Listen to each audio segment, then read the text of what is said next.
kulanti wanaagsan asxaabay meel kastood naga daawanaysaan kusoo dhawaada mar kale iyo mid ka mid ah barnaamijyada aan idinku talagalnay waa barnaamijkeenii labaad maanta oo sabti aan idiin soo gudbanayno taariikhduna ay ku beegan tahay 16 May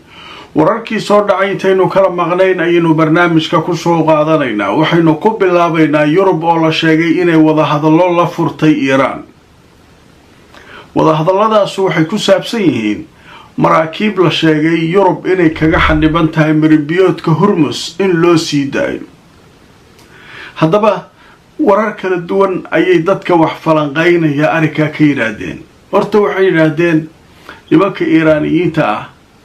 waxa la hadlaysaan ciidanka ilaalada kacaanka Iiraan la hadlaayay Yurubiyanka macnaha siyaasiyiinta inay la hadlaan rabeen waxa la yiri ciidanka ilaalada kacaanka Iiraan ayaa la hadlaysaan sababta marka sida loo leeyahay maxaa waaye Yurub waa tay dhawaan sheegtay inay liiska argagixisada ku dartay ciidanka ilaalada kacaanka Iiraan wala isku kacsanaa halkaas niman marka aad tiri argagixisa waaye haddana inaan la macaamisho oo aad barido waa maartii waa ari kala waaye marka kaarta loo degay nimankaas ciidamada badda iyo Hormuz iyo marideeda iyo nimankaas qaabilsanaaliyeen Yurubiyankii marka hore waxay isku dayeen inay military ahaan wax ku dayaan laakiin waxay ogaadeen inay waxa kan shaqayn karin marka waxay yiraahdeen bal aan ku dayno wada xaajood sababtoo ah Pakistan iyo Hindiya iyo Japan iyo Kooriyada Koonfureed iyo maraakiibtooda waa loo daayay annaga marka maxaa qababa iyo hirigna gelinaa nimankan hadday canshuur rabaan aan iska siino waxayna aan wadano wada hadalkii marka hadda la galay waxyaabaha kale oo la yaab kale waxa kamid ah sargaal ka tirsan ciidanka Iiraan wuxuu yiri maraakiibta Yurubiyanka ay meesha keeneen iyo kuwa kale la sheegayo way soo socdaan wallahi ka taydaaday Iiraan hal markab oo ay leeyihiin ma teegsan karaan ma marsiin karaan meesha annagu aan raali ka ahay Talyaaniga waxa leeyahay tiri laba markab oo dagaal soo wada Faransiiska keena Ingiriis warbaashan macallinka weyna meesha wax ka socodsiin waayeen marka hadda waxa leeyahay nimankii waxa lagu qasbay inay wada xaajood aqbalaan warnamayo noo daayay maraakiibtana meesha naga xaniban dib ma laha meesha nadii oo aynaan adigu macallinka weyn safkiisa iyo Israa'iil ahayn wixii khidmada iska bixiyo gudba meesha warar ma jira haddaba markaan idin soo wararkii ugu dambeeyay Al Jazeera ayaa warbixin ka diyaarisay waxay leedahay dawladaha Yurub waxay wada hadallo kula jiraan Tehran waxaana la sheegay inay markaa kala hadli doonaan sidii maraakiibtooda ku sugan Hormuz halka looga gudbin lahaa haddaba wakaalada wararka Faransiiska ayaa waxay sheegaysaa iyadoo soo xiganaysa telefishinka Iiraan in dawladaha Yurub ay wada hadallo kula jiraan Tehran oo arrinka ku saabsan Yurub waxay ka fakaraysaa sidii loola macaamilay dawladaha bariga Aasiya sida Shiinaha, Japan, Pakistan kuwaas oo la sheegay in ay maraakiibtoodu si nabadgelyo uga gudbeen marinbiyoodka Hormuz haddaba waxa bilowda leeyahay wada hadallo dhex maraya Yurub iyo ciidamada badda qaybta taageersan ciidanka ilaalada kacaanka Iiraan si ay Yurub u weydiisato idam ay ku saabsan inay halka ka gudbaan waaye marka meesha marka waxa nooga baxay nimankii Iiraaniyiinta ahaa cid awood wax ku dayi karta meesha ma jirto nin walba marka farsamo iyo aqli oo maraakiibsiisa ku daysto ayuu la macaamilaya marka mayda la hadlayno iyo xooga wax ku marsiisanayna meesha waa shaqay weys nimankaas waa niman raga halkaasay marka xaajadoodu maraysaa waaye warka kale ee muhiimka ah ee barnaamijka aynu ku soo qaadanayno waxa uu yahay nimankii Imaaraadka ahaa waxay dareensan yihiin shalayna waan idin sheegay nimankaas waxay dareensan yihiin haddii mar kale dagaal kala qarxo in Iiraan aanay daynayn oo si fiican dhulka loo dhigi doono marka hadda way ka sii hordhacayaan waxay leeyihiin diyaara annaga maartay waxaan diyaarsanay hanaankeena difaaca oo aan kaga hortagayno weerar kasta oo Iiraan nooga yimaada waa ka jawaabi doonaa warkiina wadaaliin nimankii iiraaniyiinta waa u aamusanyihin mar haddii dagaal uu qarxo iyagu waxay la mid noqonayaan israa'iil awalaa waxoogaa loona naxariisanayo hadda waxaa la yidhi wax saroo kaa taagnaana dubay iyo dhulkaan ma jiri doonaan dhulkaa lala simi doonaa marka sheeko waaliya halkaa ka socota haddaba aan idin tusow jarirada la yidhaahdo sharqul awsad ayaa qoraysa warbixin ay leedahay imaaraadku waxay sheegeen dhammaan inay u diyaargaroobeen difaaca iyo ilaalinta qarannimada iyo weliba goobahooda muhiimka ah si ay u difaacan lahaayeen haddaba wasaaradda arrimaha dibadda imaaraadka bayaan rasmiya oo maantoo sabdi ay soo saartay waxay ku sheegtay in dhammaan dhinacyada difaaca ay diyaarsatay imaaraadka oo qarannimadeeda ay difaaci doonto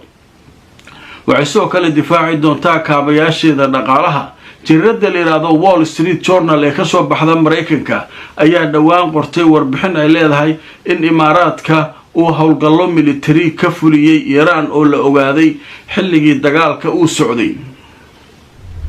waayahay marka nimankaanu marka waxaa loo haystaa inay dagaalkaa qayb ka galeen oo iiraan markan ay hadda aysan aamini doonin warkooda marka halkaasu mara sheekada halkaasay marka ka qasan tahay wararka kale ee cusub ee soo kordhay barnaamijkeena labaad aynu ku soo qaadanayna waxaa ka mid ah wasiirka arrimaha gudaha ee bakistan ayaa safar aan horey loo sii sheegin oo qarsoodi ah wuxuu ku tegay magaalada tahraan ma la ogeynba ninkaa uu kasoo dega meesha dadka qaar marka warbaahinta qaar waxay leeyihiin fariinuu wadaa fariin maraykanka uu usoo dhiibay bakistan ayaa iiraaniyiinta loo wadaa oo alaab hoosaa jirta qarsoodiya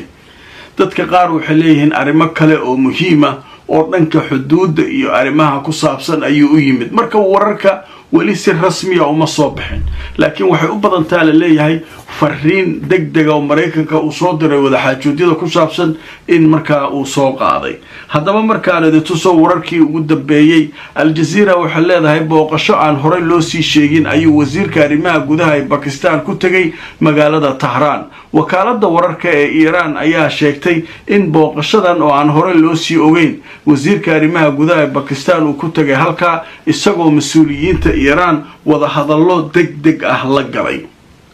ujeedaa marka labada arrimood mid ayaga khusayso xuduudkooda iyo arrimaha taas marka ma xoog badna laakiin midda bakistan in maaragtay fariin loo soo dhiibay maraykanka uu iiraaniyiinta u geynayo ayaa loo badinaya laakiin waa la ogaan doonaa kollay wixii tafaasiile oo arrimaha ka soo kordha qaybta kale ee barnaamijkeenna waxyaabaha soo kordhay iyo wararkii cusbaa waxaa ka mid a maxkamadda sare ee sacuudi arabiya ayaa war soo saartay ay leedahay berito oo axada dadka sacuudiga iyo dadka kale ee muslimiinta ee ku nool halkaas waa in ay bisha raadiyaan iyadoo la isticmaalayo qalab kasta haddaa bisha aragtana meesha kugu dhow gaarsii si markaa loo sheego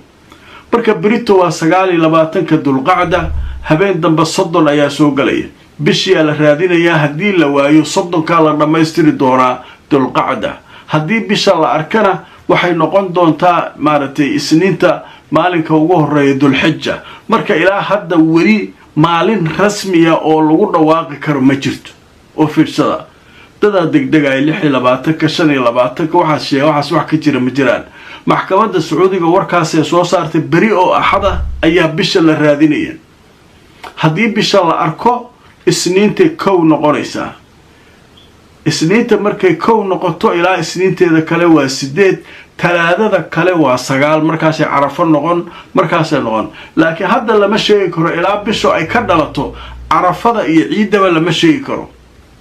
marka saasuu la socda dad waxaa jira 10 maalmood ee maaragtay raba inay soomaan cibaadaystaan oo sugayaa jira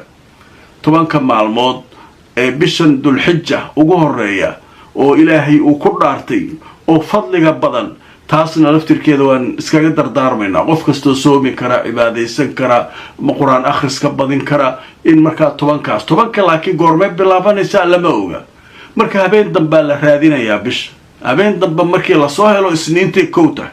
haddii la waayo talaadee kowta marka saas ula socda. haddaba markaan idin tuso wararkii ugu dambeeyey telefishinka alcarabiya ee laga leeyahay boqortooyada sacuudi arabiya ayaa goordhow baahiyey warbixin uu leeyahay maxkamadda sare ee sacuudiga ayaa ugu baaqday in la raadiyo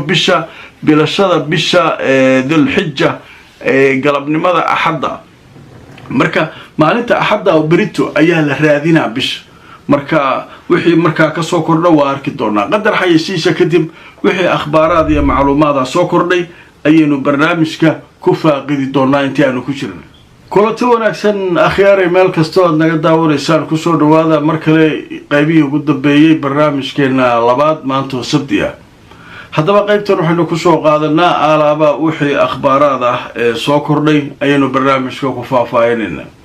haddaba wararkii ugu dambeeyey waxay sheegayaan in israa'iil weeraro cirka iyo dhulka iyo meel walba ay kaga qaaday lubnaan xilli xabad joojintii u dhaxaysay waqtigoodii la dheereeyay 45 maalmood lagu daray maraykanka uu markaa garwaday ka yahay. laakiin maxay kugu taalaa nimankan weeraray qaadeen? waxay leeyihiin cidda xabad joojinta lala galay dowladda lubnaan iyo wadahadaladii maraykanka ka socday baa iyagaa dagaalamaya. xisbullah weerarna leeyihin. marka xisbullah iyaguna waxay ku jawaabeen diyaarado droonisa oo iyaguna weerar ku qaadeen. haddaba dagaalo culus ayaa laga soo sheegayaa koonfurta lubnaan saacadihii lasoo dhaafay, iyadoo israa'iil ay 30 meelood weerar ku qaaday dhinaca cirka ah kadib markii ay ka xanaaqday markii la kululeeyey ciidankeeda oo markaa diyaarada droonisa aroortii saakay baabah looga dhigay. haddaba wararkaas ayaa soo kordhay qeybihii ugu dambeeyey barnaamijka